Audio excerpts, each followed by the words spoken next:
What's up, everybody? This is Sean Light, and this is episode number 1 of the 4A Q&A show. Super excited to get this party started. I posted on Instagram earlier this week asking for your questions, and we got a lot of questions. Very happy about that. Thank you for sending them in. I thought it was important in episode number 1 to make sure that we kept it pretty basic. I think, thinking down the line as people come back to the show and they start this episode number 1, I wanted it to be the fundamentals and some really basic stuff about my philosophies, what we do here, and so I wanted to keep it basic. And we got 3 freaking awesome basic questions, so we're going to roll with those. So in the future, please send me all your questions. We're going to dive into all sorts of different levels. I'll go anywhere you want with this. So if you have a burning question that you really want answered, shoot it to me. We'll post them every week, trying to get people's questions. And even if you don't see it posted, you want to send me a message, feel free. Shoot me a message, and we'll have had it. If you don't know, I am Sean Light. I'm the founder and CEO of 4A Health here in beautiful New York City. We have our online learning platform at learn.4ahps.com, where we have some really, really cool courses on there, stuff that I've spent years and years and years compiling, all my time with the Lakers and the Diamondbacks, and just seeing the way that the world of high-level athletics operates. I've really been able to hone a specific craft of what it takes to perform at that level, and ultimately what it takes to be the healthiest person that you can be, because that's what we're all striving for, from a fitness standpoint, from a therapeutic standpoint, and even from a performance standpoint. What we're all really trying to do is get back to that optimal health zone, which is our third question today. What is optimal health? So if you stick around long enough, you'll get to see that question. So we have awesome courses on there. We have a neuro recovery course, over 100 pieces of content. I believe it's around 8 hours worth of material. Really awesome material. It's been like 4 years to make that course, and it's all of my best information. Everything on there is tried, true, tested, awesome stuff. I can back it all up.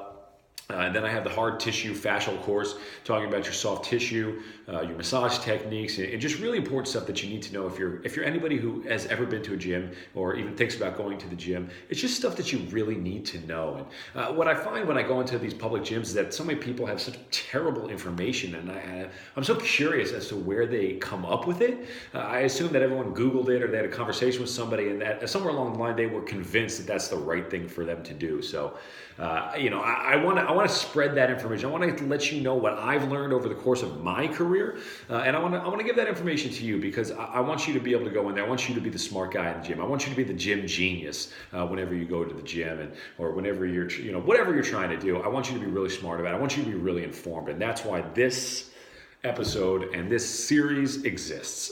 So let's get right into it. First question is essentially, what is low back pain? What causes low back pain? And there are a million reasons. It's impossible for me to say right here, point at you and say, this is what causes low back pain. I think for the most part, what causes it is extension. And if you don't know what extension is, it is that arched back. I'm sitting up straight, so I'm slouched in this position, and I arch my back, right? And in that position, I take my ribs and I extend them up, right? I get this rib flare, and they come up. My hips, incidentally, if I pick my hips up right here, when I go into that, I take the hips and I rotate them forward. So I go. And what that does is it compresses the low back. We got some muscles back there. Won't get into exactly what muscles are going on, but what you're doing is you're putting a lot of pressure on your low back. And what we've been taught is that, when you're sitting down, you want to be sitting up straight. You don't want your shoulders to be slouched forward, because that doesn't look good. That's not good posture, which, I think we can make a case for that. But ultimately, sitting up straight is really just extension. You're just extending your low back and compressing your lumbar spine. And then, there's a lot of sensory, we took visual, neurological stuff, auditory stuff that drives us into that pattern. And extension, this pattern of compressing the low back, this is driven by the fight or flight system. This is your fight or flight system. So when we bench, if you watch powerlifting videos, they bench and they're just super extended. Ribs are way up, low back's way off the table. And these guys are trying to drive that fight or flight pattern, trying to get as strong as they possibly can. But the problem is that after the gym, people are going home and they're remaining in that extended pattern and they're never able to get out of it. When we go to the gym, we only train extension movements. We're squatting like this, we're deadlifting, we're working on our extension, but we never work on resetting that, getting the ribs back down, taking that pressure off the low back. We spend a lot of time on our phones, which is driving the fight or flight pattern, which is a rabbit hole that we won't get into here, but it's a really deep, meaningful process because your visual system is so hardwired into your body and so dominant in your body. It's so easy to compensate with your visual system. The more you overdrive your vision, the more you overdrive that extension, the more you put that pressure on that low back. But from a very generalized position, what we're seeing is opened ribs and pelvises that are rotated forward. So if we're going to the gym and we want to fix that, we're trying to take the pressure off of that. So we're trying to find what is going to take our ribs back down and what is going to take our hips back. The two single biggest muscles that you need to attack in order to do this are your hamstrings and your abdominals. And when I say abdominals, I don't mean your six pack. I mean your obliques that are flipping around on the outside. And the reason I don't want your six pack is because it attaches here and a very small point, not here, but like much further down.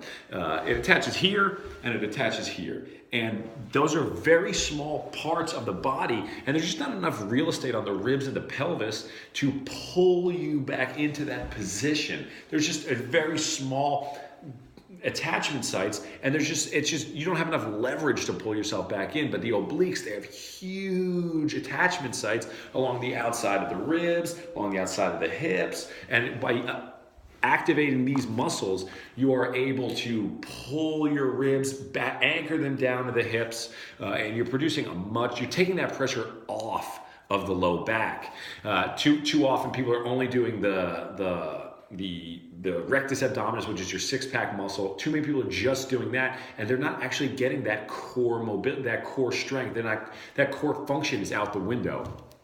So whenever you're in the gym, if you're somebody with low back pain, and really anybody at the gym should be focusing almost exclusively on their obliques as opposed to their six-pack muscle, because that's the only thing that has enough leverage to make that happen and take that pressure off of the lumbar spine. And then from the flip side, the hips, if the hips are forward, I need to find a muscle that is here to pull it back down into that posterior tilt, pull it back into a more of a neutral position. And the muscle that's right there is the hamstring. So you need to be doing a lot of hamstring exercises in order to not only pull it from the top with the abs, but pull it from the bottom with the hamstrings. That's just a really important concept that goes completely unnoticed in the gym. It goes completely unnoticed in the fitness community because we're focused on the six-pack, focused on our quads because we can see them. I think I saw a video by Dom Mazzetti talking about something like that. And you know, it's just really important. Anybody with low back pain, I find that you can get tremendous dramatic results by just going obliques and hamstrings. I promise you, most of you will get out of low back pain if you're able to attack those muscles properly. Low back pain, cut it, nailed it. Next on the list is, we have a question. It is, why is understanding the brain so important? This is a question, when I saw it, I don't care what we were doing, I was 100% going to dive into this because this is my favorite thing to talk about. I think the brain is fascinating. And I think it comes down to one thing, right? So if I am in the gym, if I'm just a regular gym goer, what we have to understand is that the gym is all about negotiating with our brain.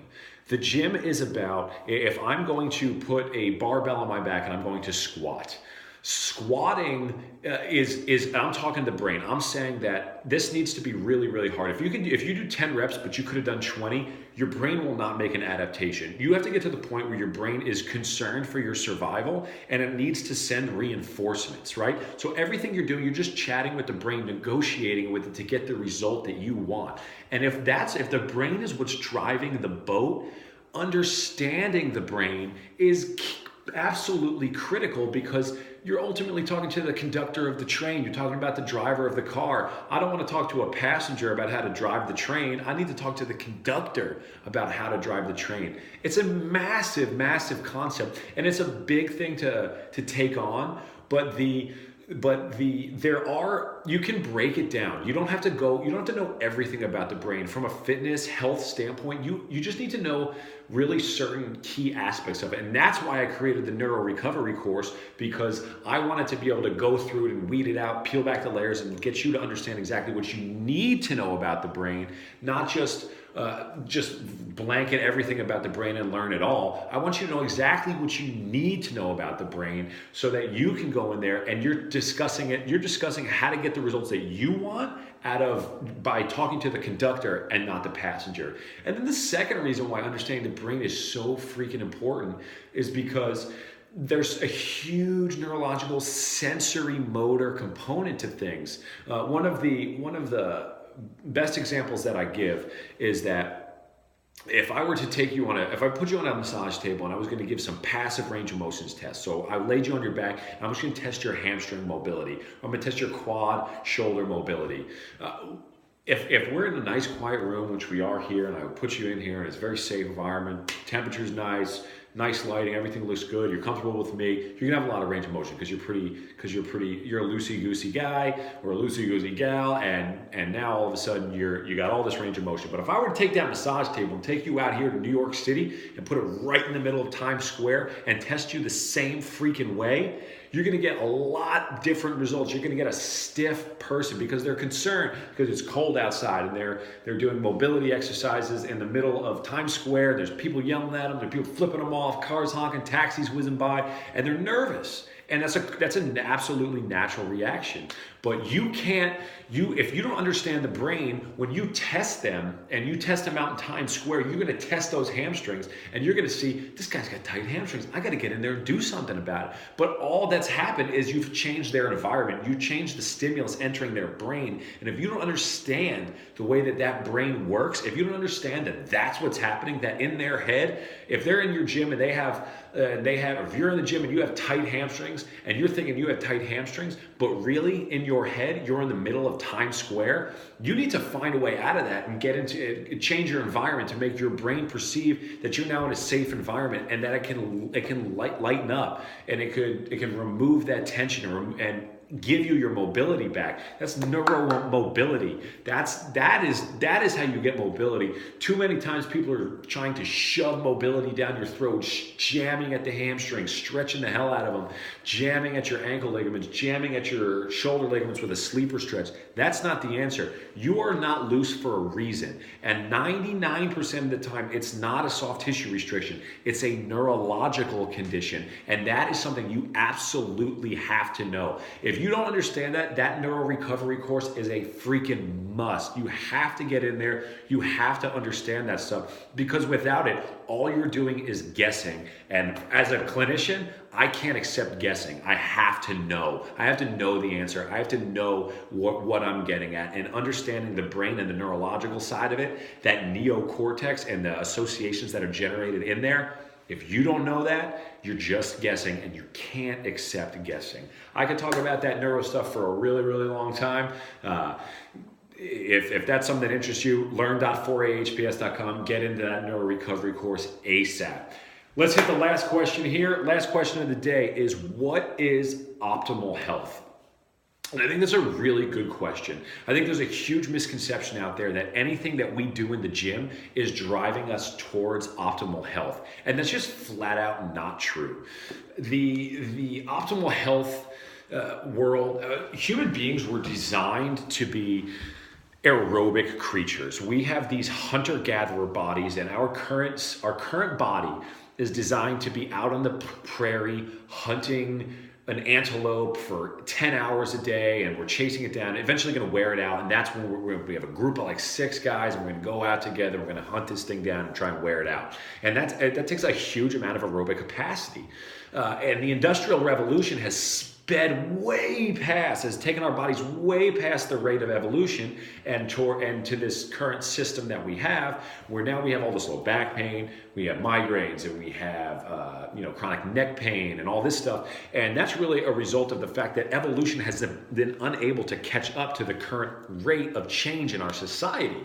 So maybe 50,000 years later from now, or however long evolution takes, when evolution finally catches up to what we're doing, we might have very robust low backs. We may be very strong there because our evolution is catching up. Maybe we no longer see far and we only see close. We've closed off our periphery because we've spent so much time on our cell phones and computers that our bodies are evolutionarily designing ourselves to no longer need that because we don't need that anymore. Maybe that's what it's going to look like in 50,000 years. But right now, we still have a hunter-gatherer body because evolution hasn't caught up. So if you want to talk optimal health, you need to return to nature. You need to return to that natural state, that hunter-gatherer body, in order to make that happen, in order to get back to optimal health. If you're in the gym squatting 400 pounds, deadlifting 700 pounds, that is not optimal health. Crazy amounts of strength is not optimal health. Human beings were designed to be pretty good at a lot of different things. They were not designed to be really, really, really good at one thing.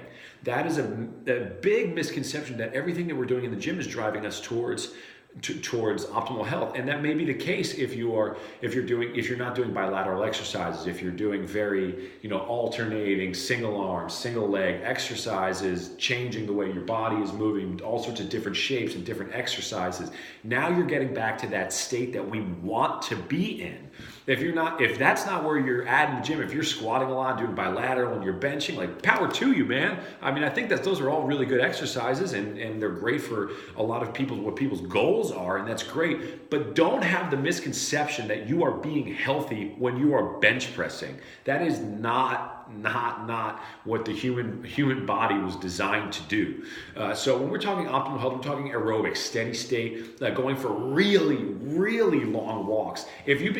I have a buddy of mine who's a beer salesman in New York City, and he walks around the city all day, and he racks up like 11, 12 miles a day. And honestly, he's got the best workout out of any of us. He's probably the most cut up out of anybody. And his exercise pattern is his job, and it's killing it for him because he is as close to that hunter-gatherer body as any or that hunter-gatherer lifestyle as anybody that I know.